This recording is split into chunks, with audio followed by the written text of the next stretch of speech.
حضور کو ہمارے درود کی ضرورت ہے کیا؟ نبی پاک صلی اللہ علیہ وسلم کو اللہ نے ہمیں درود پاک، اے ایمان والو تم بھی درود پڑھو میرے محبوب کے اوپر، میرے محبوب کے اوپر.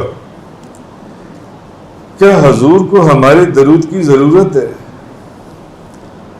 جس ذات کے اوپر درود پہنچانے والا،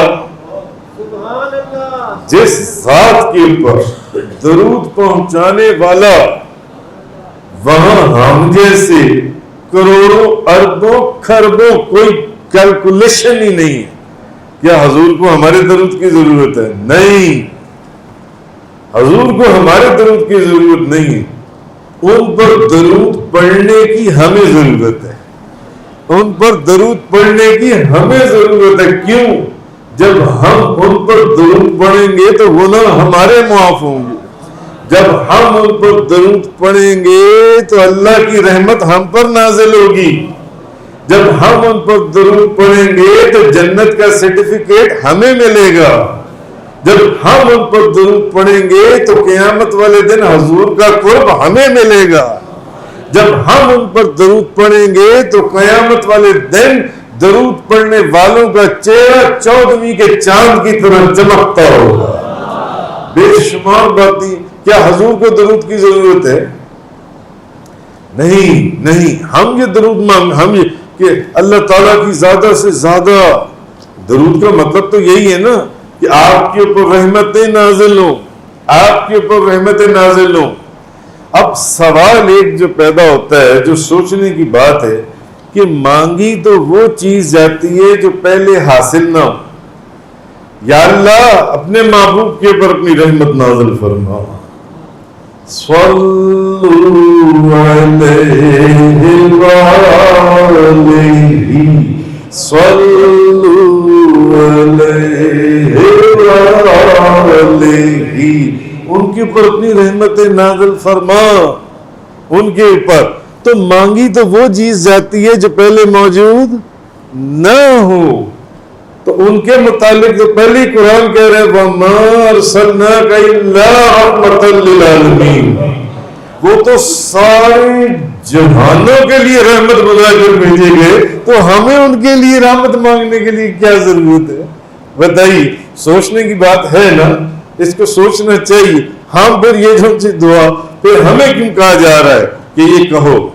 اصل میں بات یہ ہے جو علماء فرماتے ہیں کہ فقیر جو ہے، فقیر جب کسی سخی کے دروازے پر مانگنے کے لیے جاتا ہے تو اس کی اولاد کی خیر مانگتا ہے، اس کی اولاد کی خیر مانگتا ہے، اس کی جان کی خیر مانگتا ہے، اس کے مال کی خیر مانگتا ہے.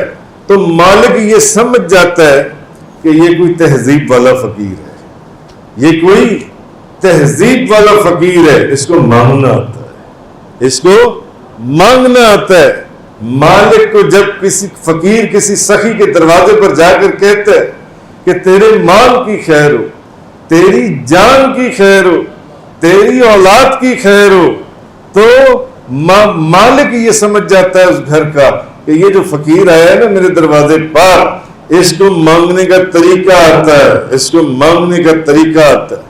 اور جو اکڑ کر پیچھے کھڑا رہے، اپنا سر نہ جھکائے، اپنی جھولی نہ پھیلائے مالک کے دروازے کے اوپر، وہ ہمیشہ خالی رہتا ہے، کبھی اس کی جھولی بھرتی نہیں، بلکہ وہ بدبخت اور اس کو اپنی بارگاہ سے راندہ درگاہ کر دیا جاتا ہے.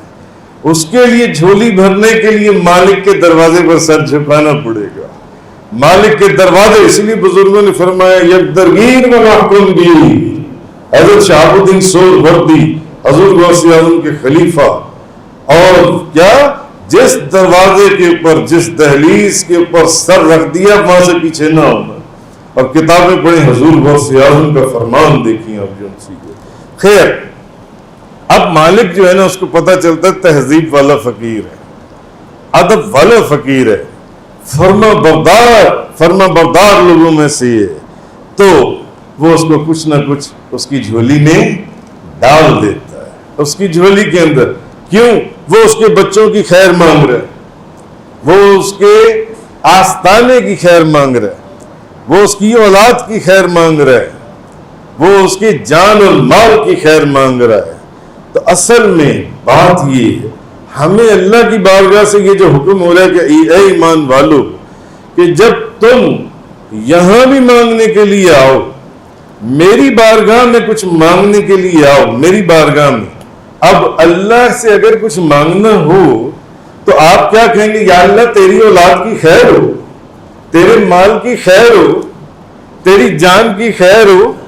وہ تو اولاد سے پاک ہے, وہ تو مال سے پاک ہے.